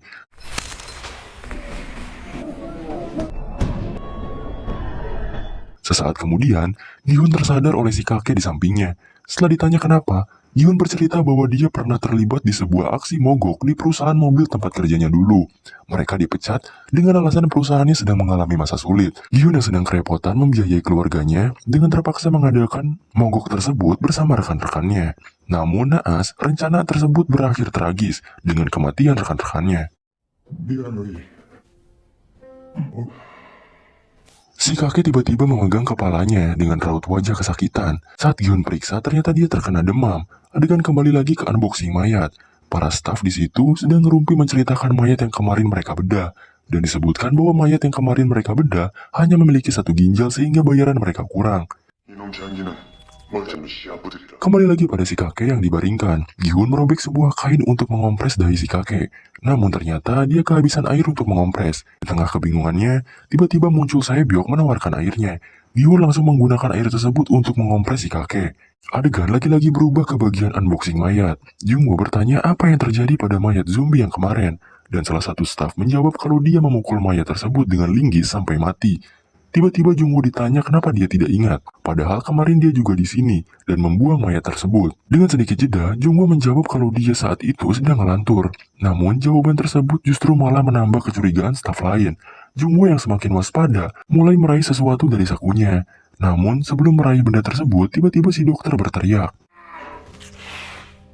아니면 간이고 공파 죽었다. Kembali lagi pada Gihun dan si kakek. Gihun berkata pada si kakek agar cepat sembuh dan bermain game lagi. Gihun meninggalkan si kakek dan menghampiri Saebyok yang sedang duduk. Gihun berterima kasih atas air pemberian Saebyok. Namun Saebyok menjawab kalau air itu tidak gratis dan harus dikembalikan esok hari. Pembedahan pun beres dan semua organ tubuh yang akan dijual telah dimasukkan ke dalam tas. Nomor 28 dan Jungwoo bergegas untuk pergi menuju kapal sebelum terlambat. Si dokter yang baru menyelesaikan pekerjaannya menagih informasi tentang game selanjutnya. Namun si staf bertopeng segitiga menjawab bahwa mereka juga sama sekali belum diberitahu. Si dokter sontak langsung memberitahu informasinya. Si staf menyuruh si dokter untuk bersabar.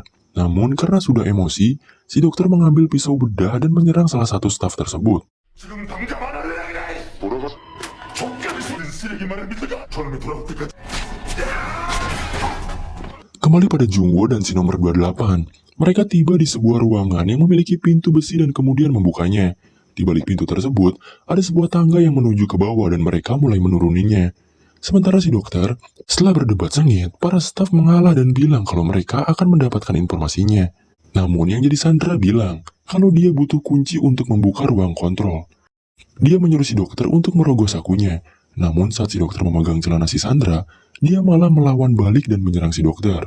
Namun naas, sebelum dia berhasil mengambil senapan, si dokter lebih dulu menerjang dan menusuknya dengan pisau bedah berkali-kali. Staf yang satunya memukul punggung si dokter dengan linggis dan menyerangnya berkali-kali. Namun si dokter berhasil bertahan dan kabur dari tempat itu. Balik ke Jungwoo dan nomor 28. Saat turun, Jungwoo melihat sebuah benda yang menempel di dinding. Sesaat kemudian, nomor 28 langsung memperingati Jungwoo agar tidak menyentuh benda tersebut yang ternyata adalah bom. Nomor 28 bilang bahwa tempat ini adalah jalur melarikan diri darurat untuk para VIP. Bom tersebut berfungsi untuk meratakan seluruh tempat setelah mereka melarikan diri. Jungwoo pun bertanya tentang siapa para VIP tersebut. Namun, nomor 28 menolak untuk menjawabnya. Mereka pun turun. Nomor 28 memanggil Jungwoo, dan saat Jungwoo berbalik, tiba-tiba lehernya ditodong oleh sebuah pisau. Adegan berubah kembali, menunjukkan si dokter yang sedang berusaha untuk kabur. Hingga pada akhirnya, ia pun malah masuk kembali ke ruangan bermain tempat tes permen gula yang kemarin. Kembali lagi ke Jungwoo yang sedang ditodong. Nomor 28 mulai memberinya pertanyaan dan menunjukkan kecurigaannya terhadap Jungwoo. Ia pun memerintahkan Jungwoo untuk melepas topengnya. Dengan terpaksa, Jungwoo melakukan perintah tersebut. Namun sesaat setelah nomor 28 bertanya identitas asli Jungwoo, perutnya ditodong balik. Bukan dengan pisau, namun dengan pistol. Refleks di nomor 28 langsung mengangkat kedua tangannya. Kemudian Jungwoo balik memerintahkan nomor 28 untuk menunjukkan wajahnya. Kembali lagi cuy, ke si dokter. Tak butuh waktu lama, akhirnya dia terkejar oleh staf yang tadi. Namun saat si dokter mengangkat linggisnya, staf tersebut langsung berbicara untuk menenangkan pria berlinggis di hadapannya dan mengambil jalan damai. Lagi-lagi adegan berubah ke Jungwoo. Kini dia mulai berkata bahwa orang yang mereka sebut zombie dan hanya mempunyai satu ginjal merupakan kakak laki-lakinya yang ternyata kehilangan ginjalnya karena mendonorkannya kepada Jungwoo. Namun nomor 28 langsung menjawab bahwa zombie kemarin bukanlah kakak Jungwoo, karena mayat tersebut bukanlah laki-laki. Kembali kepada si staf yang sedang membujuk si dokter. Karena si dokter sulit untuk diyakinkan, maka staf tersebut membuka topengnya dan bilang kalau dia juga manusia dan ingin mereka berdua selamat. Pada akhirnya si dokter menjatuhkan linggisnya dan si staf semakin mendekat. Saat dia sudah di belakang si dokter, ia sembunyi-sembunyi mengeluarkan pisau lipatnya. Ketika dia mengangkat tangan dan mau menusuk si dokter, tangannya tertembak dan muncullah frontman beserta gerombolannya. Kembali ke Jungwoo yang masih menodong nomor 28 yang berlutut di tanah. Jungwoo bertanya bagaimana dia bisa yakin bahwa mayat yang kemarin adalah perempuan. Nomor 28 pun menjawab bahwa dia bisa tahu karena sebelum dibedah mereka sempat memperkaos mayat tersebut bergantian. Nomor 28 menyuruh Jungwoo memeriksa daftarnya agar dia lebih percaya. Daftar tersebut berisikan informasi pribadi sampai catatan medis seluruh peserta. Jungwoo bertanya di mana letak daftar tersebut, dan nomor 28 bilang bahwa daftar itu terletak di ruangan pemilik, alias frontman. Nomor 28 mulai memohon agar Jungwoo mengampuni hidupnya, dan menawarkan diri untuk membantu mencari kakak Jungwoo, dan juga memberinya semua uang hasil penjualan organ. Namun sebelum dia beres berbicara, ditembaklah kepalanya hingga ia tercebur ke dalam kolam. Kini kembali ke panggung si dokter yang telah dimasuki oleh frontman. Pria berjubah hitam tersebut menghampiri staf yang barusan ia tembak. Ia berkata bahwa apapun yang mereka lakukan terhadap organ tersebut, dia tidak peduli. Namun yang menjadi kesalahan fatal, mereka adalah merusak aspek terpenting dari tempat game tersebut, yaitu kesetaraan. Lumayan mengejutkan ya, ternyata frontman yang berdarah dingin menjunjung tinggi kesetaraan dan peduli dengan penderitaan para pesertanya. Frontman langsung menarik pelatuk pistol dan melubangi kepala pengkhianat tersebut dan meninggalkan tempat. Dan setelah dia menginjakan kaki keluar, kini giliran si dokter yang harus menerima nasibnya, dilubangi oleh rentetan peluru senjata api dan mati.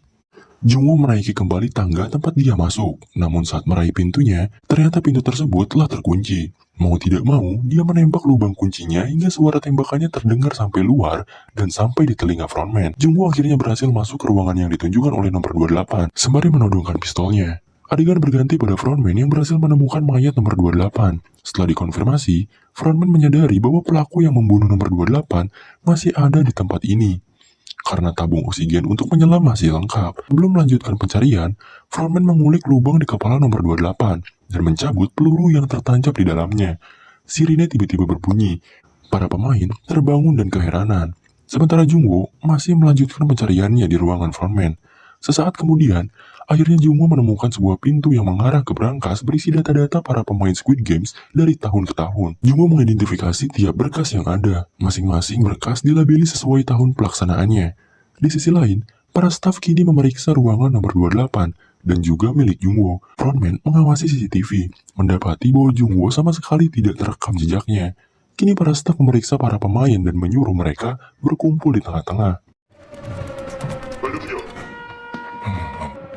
Salah satu staf menghampiri si kakek yang masih saja berbaring dan memaksanya untuk bangun. Gi-hun menghampiri staf tersebut dan memberitahu bahwa dia sedang sakit. Selimut yang si kakek pakai dibuka dengan paksa, dan ternyata si kakek mengompol di celananya. Jungwoo masih terus mencari daftar pemain di tahun 2020. Namun hingga data pemain terakhir, yang tidak lain adalah Gi-hun, dia tidak menemukan data dari kakaknya. Jungwoo mencari berkas lain. Dilihatlah data dari pemenang Squid Game dari tahun-tahun sebelumnya. Dan mengejutkannya, ditemukanlah nama yang selama ini ia cari-cari. Pemenang ronde 6 Squid Game tahun 2015 dengan nomor peserta 132, Hwang In-ho, alias kakak dari Jungwoo sendiri. Dia bergegas mencari data dari pemain Squid Game tahun 2015, dan benar adanya, Hwang In-ho adalah peserta dari Squid Game 5 tahun yang lalu.